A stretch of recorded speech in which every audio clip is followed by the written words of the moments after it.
ఈరోజు టాపిక్ చెప్పరా. ఆస్తులు ఉన్న వాళ్ళు ఎవరైనా ఇలా కొట్టుకోవడం చూసారా? ఆస్తులు ఉన్న వాళ్ళు ఎవరైనా కోర్టుకు వెళ్తారు, లేకపోతే సెటిల్మెంట్లు చేసుకుంటారు, లేకపోతే ఇంకోటి చేస్తారు. కానీ మీకు తెలుసు కదా, ఫాదర్ వాళ్ళు వాళ్ళ బాబాయ్ కూతురు ఎప్పుడు గొడవ చేస్తుంది, దానికి కొంచెం తేడా అని చెప్పి. అయితే ఏమైంది, మనం ఆవకాయ పచ్చడి పెట్టుకొచ్చాం కదా ఊరెళ్ళి. ఇప్పుడు నేను కుటుంబ విషయం చెప్పటం కదా, ఎప్పుడు చెప్పినా మీకు నేను దాంట్లో ఒక నీతి నేర్పిస్తుంటాను. ఎదురువాడు చేసే తప్పు మనం చేయకూడదని, అంతేగాని కుటుంబ విషయాలు తెచ్చి యూట్యూబ్లో చెప్పటం కాదు. మొన్న ఆవకాయకి పెట్టడానికి ఊరికి వెళ్ళానని చెప్పాను కదా, దాని తెల్లారి వచ్చేసి ప్రొక్లైనర్ తీసుకొచ్చి ఇంకా మా తోటని ప్రొక్లైనర్తో తీసేద్దామని చూసింది అనమాట, తను హ్యాండ్ ఓవర్ చేసుకోవడానికి, కలుపుకోవడానికి. అది 10 ఎకరాల కొబ్బరి తోట, మామిడి తోట, కొబ్బరి తోట అంతా కలిపి, అంతా నాన్నగారి పేరుతోనే ఉంది, అంతా నాన్నగారిది చూసుకుంటుంటారు. గొడవలు ఎలా వచ్చాయి, ఎందుకు వచ్చాయి అనే దానికంటే కూడా తన మనస్తత్వం ఏంటంటే, ఎక్కడొక్కడ తన పొలాలన్నీ అమ్మేసుకుంది, చక్కగా చేసుకుంది ముద్దరశుద్ధిగా. మనం ఫెన్షింగ్ వేసుకున్న దాంట్లోకి తను రావటం, మనం కొనుక్కున్న పొలాల్లోకి తను రావటం, తను ఏదో ఒక లిటికేషన్లో క్రియేట్ చేయటం, వెళ్ళిపోవడం చేస్తుంటుంది. అలాగే మొన్న వచ్చింది ప్రొక్లైనర్ తీసుకుని వచ్చి అక్కడున్న ఫెన్షింగ్ లాగడానికి ప్రయత్నం చేస్తుంది. దీంట్లో లాయర్లు కానీ తెలిసిన వాళ్ళు కానీ ఎవరైనా ఉంటే కామెంట్లో పెట్టండి. ఏమని అంటే, ఒక కోర్టు బలనావిడ, అది బలన రాజుగారికి సంబంధించిన తోట, దాంట్లోకి ఎవరు వచ్చినా స్టే ఆర్డర్ ఇచ్చారు, బలనావిడ రాకూడదు దాంట్లోకి అని. ఆవిడ మేము కోర్టుకి వెళ్ళాం కదా, రాకూడదని కోర్టు ఆర్డర్ ఇచ్చింది, ఆవిడ రాకూడదని. ఇచ్చిన తర్వాత ప్రొక్లైనర్ వేసుకొచ్చి మొత్తం ఫెన్షింగ్ అంతా తీసేయడం ప్రయత్నం చేసింది. సరే, అక్కడ తీసేవాళ్ళు ఉన్నవాళ్ళు ఫోన్లు చేశారు. తమ్ముడుండి ఫోన్ చేస్తే అది స్టే ఆర్డర్లో ఉంది, ఆ పొలము ఎవరు దాన్ని టచ్ చేయకూడదు, కేసులు అవుతాయి. అదృష్టం బాగుండి దాని వెనకాల దాని మొగుడు, దాని క్యాబ్ డ్రైవరు, అది ఇంకా ఎవరో ఉన్నారేమో, ఇంకానే ఏదో రమ్మంది కదా అని పాపం ఆ ఊరు వాళ్ళు పాపం అప్పుడప్పుడు ఆడకూతురు కదా అని వస్తూ ఉంటారు. ఆవిడ వెనకాల ఆడమ్మాయి పాపం పిలుస్తుంది, అన్న అన్న అని, మా ఇల్లు చూరుపుచ్చుకు వేలాడుతుంది, అందుకని పాపం ఆవిడకి ఏమైనా సహాయం చేద్దామని వచ్చి ఉన్నారు అనుకోండి, చచ్చేవాళ్ళు ఆ రోజు అందరూ. ఎందుకో తెలుసా, కోర్టు స్టే ఆర్డర్లో ఉంది కాబట్టి అది పెద్ద క్రిమినల్ కేసు అవుతుంది. అవునా? వీళ్ళందరూ కూడా ఇరుక్కునేవాళ్ళు. ఏదో ఆడకూతురు సహాయం చేద్దామంటే అక్కడ నీతి, న్యాయం, నిజాయితీ ఇవి దేనికోసం పోరాడుతుంది, దేనికోసం చేస్తుంది, అక్కడ ఏదన్నా లిటికేషన్ ల్యాండా, లేకపోతే వాళ్ళు కొట్టుకు చూస్తున్నప్పుడు అది జాయింట్ ప్రాపర్టీ కొట్టుకుంటున్నప్పుడు అన్నదమ్ముల వాటాలో మనం పోకూడదని ఇంగిత జ్ఞానం ఆ ఊళ్ళో వాళ్ళకి కనుక ఉంది కాబట్టి ఆ రోజు రాలా. ఎప్పటిలాగే రా, నీకు బ్రోకరేజ్ ఇస్తాను, ఎప్పటిలాగా నా వెనకాల రండి మీకు కమిషన్ ఇస్తాను, ఎప్పటిలాగా నా వెనకాల రండి మీకు చక్కగా డబ్బులు ఇస్తాను, బ్రోకర్లు కాబట్టి బ్రోకర్ డబ్బులు తీసుకోండి అని చెప్పినట్టయితే కనుక ఇరుక్కుపోయేవాడు, పేర్లు ఇస్తే ఇరుక్కుపోయేవాడు. ఇప్పుడు ప్రొక్లైనర్ వాడు, లేకపోతే క్యాబ్ డ్రైవరు, వాళ్ళ ఆయన, అందరు. అసలు వాడెంత బుర్ర తక్కువడం మొగుడు. ఇది పోయి పక్క వాళ్ళ పొలంలో కూలుస్తుంటే ఎదురుకుండా చక్క ఫోటోల్లో వీడియోలో పోషిస్తూ నుంచున్నాడు, దొరికాడు. నిజంగా అండి, అప్పుడప్పుడు అనిపిస్తుంది, ఇదేంట్రా ఇంత అయోమయంగా జనాలు ఉంటారు, కోర్టును కూడా ధిక్కరించే లక్షణాలు ఉంటాయా మనుషులకే అనిపిస్తుంది. ఒకరోజు నాన్నగారు కొబ్బరికాయలు కోసారని పోలీస్ స్టేషన్కి పిలిపించి రాత్రల్లా పోలీస్ స్టేషన్లో కూర్చోబెడితే 11కి నేను వెళ్ళి, మేమేమి ఇన్ఫ్లుయెన్స్లు ఉపయోగించమండి, ఎమ్మెల్యే చెప్పించడమో, లేకపోతే ఎస్పీ గారికి చెప్పటమో, కలెక్టర్ గారికి చెప్పటమో, ఇంకోళ్ళకి చెప్పటమో, అసలు ఏ ఇన్ఫ్లుయెన్స్లు ఉపయోగించము, మాకు అవసరం లేదు.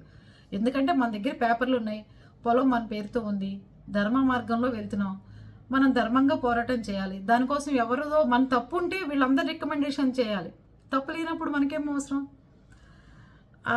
అప్పుడు ఆవిడ పోలీస్ స్టేషన్లో ఎలా నుంచిందో తెలుసా,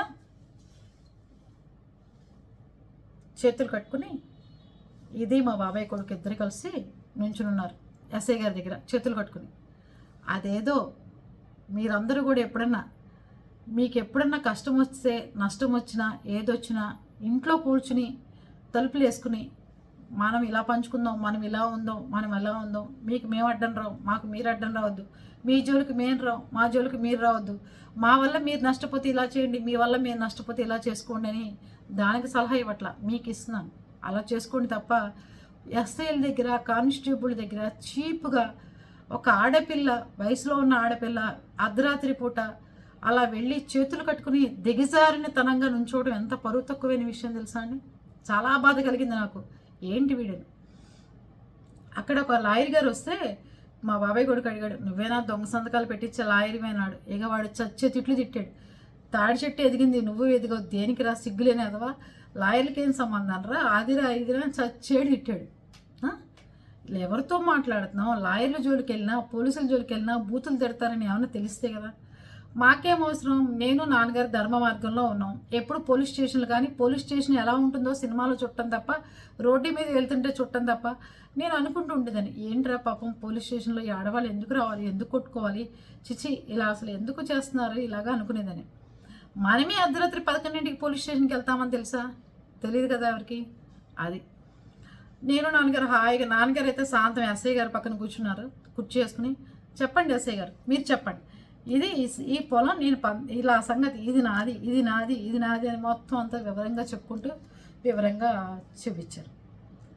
నేను ఎందుకు వెళ్ళాను అంటే, అది ఆ రోజు రాత్రి నాన్నగారిని పోలీస్ స్టేషన్లో అట్టి పెడదామని చూసింది కాబట్టి నాన్నగారి కోసం వెళ్ళాను. తమ్ముళ్ళు ఇద్దరు లేరు, ఒకడు అమెరికాలో ఉన్నాడు, ఒకడేమో ఆ రోజు ఏదో క్యాంప్ వెళ్ళటం వల్ల నేను అందుబాటులో ఉండటం వల్ల వెళ్ళాల్సి వచ్చింది.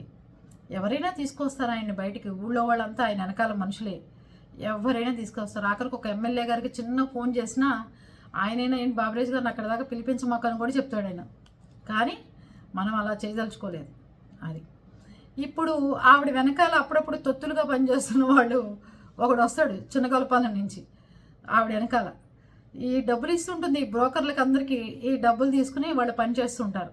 మొన్న కనుక వచ్చినట్టే ఫుల్గా ఇరుక్కుపోయేవాళ్ళు అందరూ, మొత్తం కోర్టు చుట్టూ తిరుగుతూ ఉండేవాళ్ళు. అది పరిస్థితి. అందుకని ఎవరైనా సరే అన్నదమ్ములు కొట్టుకుంటున్న దాంట్లోకి మూడో మనిషి ప్రవేశించకండి, అనవసరంగా లిటిగేషన్కి వెళ్ళకండి. కాంప్రమైజ్ చేయాలని చూసుకోండి, లేకపోతే అవతల వాళ్ళకి సర్ది చెప్పాలని చూడండి. కానీ ఒక పార్టీ అమ్మాయి వైపే వెళ్ళో, లేకపోతే ఇంకోళ్ళ వైపో వెళ్ళో, లేకపోతే ఇంకోళ్ళ వైపు వెళ్ళో అనవసరంగా లేని లిటిగేషన్లు తెచ్చుకుని స్టే ఆర్డర్లో ఉన్న పొలాన్ని ఆవిడ రానివ్వకుండా కోర్టే తీర్పిచ్చిన తర్వాత ఆ పొలంలోకి వెళ్తే ఎలాగా. బయట బోర్డు పెట్టాం, ఇది పొలము కోర్టు పరిమితిలో ఉంది కనుక ఎవరు కొనుగోలు అమ్మకాలు జరగకూడదు, దీంట్లోకి ఎవరు ప్రవేశించినా కోర్టు ధిక్కారం కేసు అవుతుంది, అందుకని ఎవరు ప్రవేశించొద్దని బోర్డు పెడితే ఆ బోర్డు 2 సార్లు 5,000 పెట్టి నేను ఆ బోర్డుని భీమవరంలో చేయించాను. ఆ 2 సార్లు ఆ బోర్డుని వెరక్కొట్టేసి కారులో వేసుకెళ్ళిపోయింది. అదే బాబాయ్ కూతురనే వదిలేసాం, ఊర్లో వాడు ఎవడైనా అయితే అస్సలు వేరుగా ఉండేది, అది కూడా మగాడైతే ఇంకో వేరుగా ఉండేది. కానీ దానికి ఎక్కడ అడ్రస్సు దారి ధర్మం ఏమీ లేని మనిషి అది. ఎవడన్నా నా అడ్రస్ ఏంటి అంటే బలానా అడ్రస్, బలానా మనిషి, బలానా భార్యని, బలానా పిల్లలకి తల్లిని అని చెప్పుకుంటాం. అది చెప్పుకోలేదు. అది పరిస్థితి. సరే మొన్న ఎస్ఐ గారికి చెప్పాం, సార్ దీని పరిస్థితి ఇది, సొంత అన్నయ్య చచ్చిపోయాడు సార్, ఇప్పటివరకు ఎలా చచ్చిపోయాడో తెలీదు, చచ్చిపోయాడని ఈవిడ చెప్తుంది, డెత్ సర్టిఫికేట్ తెచ్చిపెట్టి పోలీసుల్లో కానీ కోర్టులో కానీ ఇచ్చింది సార్, కానీ బంధువుల దగ్గర వీడు ఎప్పుడు కనిపిస్తూ ఉంటాడట, మరి అదేంటో ఎంక్వైరీ చేయండి సార్. చనిపోతే 10వ రోజో 12వ రోజో దినకర్మలు చేస్తారో అది కూడా చేయలేదు, బంధువుల్ని పిలవలేదు, సొంత బాబాయ్ కొడుకేవాడు అది కూడా తెలీదు, అలాంటి ఫ్యామిలీ సార్ వాళ్ళు, ఆవిడేం తక్కువది కాదు, ఆస్తి కోసం అన్నం చంపేసింది సార్ అని చెప్పాం. ఆయన స్టన్ అయ్యాడు, ఇదేంట్రా బాబు ఇదేదో నక్సలైట్ ముఠాలాగా ఉంది, మామూలు వాళ్ళు కాదు ఇలా ఆడవాళ్ళు అని చెప్పి ఆయన భయపడ్డాడు. అది పరిస్థితి. ఆస్తుల కోసం పోలీస్ స్టేషన్ చుట్టూ కోర్టు చుట్టూ తిరిగి నీచంగా చేతులు కట్టుకుని వాళ్ళ దగ్గర వీళ్ళ దగ్గర ఉంటే వాళ్ళకి ఏ బాధలు లేకపోవచ్చు, కానీ మాకైతే వాళ్ళని పెంచాం కాబట్టి పెయిన్ అనిపిస్తుంటుందండి, బాధ. ఏంటి వీళ్ళని పెంచుకొచ్చాం మనం ఎంత గొప్పగా, వీళ్ళు ఇంత దిగజారినతనంగా ఉన్నారు ఏంటి అనిపిస్తుంది. ప్రొక్లీనర్ వాడు అన్నాడు, అయ్యో అన్న మాకు తెలీదు అక్క, మాకు ఈవిడ మీదని చెప్పలేదు, పొలం ఆవిడ పొలం అని చెప్పి తీసుకొచ్చింది అక్క, లేకపోతే మీకోసం అయితే మేము ఎందుకు పంపిస్తాం, మీకంటే మాకు ఊర్లో ఎవరక్క అని చెప్పి అన్నారు. అది ఊరైన తర్వాత ఒక్కడినన్నా ఎగైనిస్ట్గా చూపించగలిగితే ఆవిడ ఊరికి ఆవిడకి 10 ఎకరాలు వదిలేసేవాళ్ళం. కానీ ఎప్పుడు చూడో బ్రోకర్ గాడిని వేసుకుని వెనక తిరుగుతూ ఉంటుంది అంతే. ఆవిడ వెనకాల వచ్చేవాడు, సరుకు తోట కొట్టేవాడు, కొబ్బరికాయలు మారుబేరానికి అమ్మేవాళ్ళు, ఇలాంటి బ్రోకర్లను వేసుకుని వెనకాల తిరుగుతూ ఉంటుంది ఆవిడ. అది చాలాసార్లు నేను చాలామందికి చెప్పాను, ఇది అక్క చెల్లెళ్ళు అన్నదమ్ముల మధ్యలో తగాదాలు జరుగుతున్నాయి, ఆస్తి తగాదాలు. అనవసరంగా ఊర్లో వాళ్ళు కల్పించుకుని గబ్బవమాకండి. అయితే మాత్రం అందాకొచ్చి ఆవిడే కావాలి అనుకుంటే మాత్రం మీ మీద కేసులు బనాయించాల్సి వస్తుంది. ఆవిడ వేపు వస్తే మాత్రం అది మాత్రం మొగుడు వెళ్ళాడు, క్యాబ్ డ్రైవర్ వెళ్ళాడు, ఇంకో పక్కన ఉన్నవాడు ఎవడు వెళ్ళాడు. ఆ రోజు ఊర్లో వాళ్ళ అదృష్టం బాగుండి ఎవడు లేడు. ఆ ప్రొక్లైనర్ని వాడిని అడిగా నేను, ఒరే నాయనా నిన్ను ఎవరన్నా పెట్టమని ఎవరన్నా ప్రేరేపించి ఆవిడ దాంట్లో పెట్టు, ప్రియాంక గారి కోసం ఏమైనా చెయ్యి అని ఎవరన్నా చెప్పారా అంటే ఎవరు చెప్పలేదండి అన్నాడు. ఇంకా అదండి పరిస్థితి.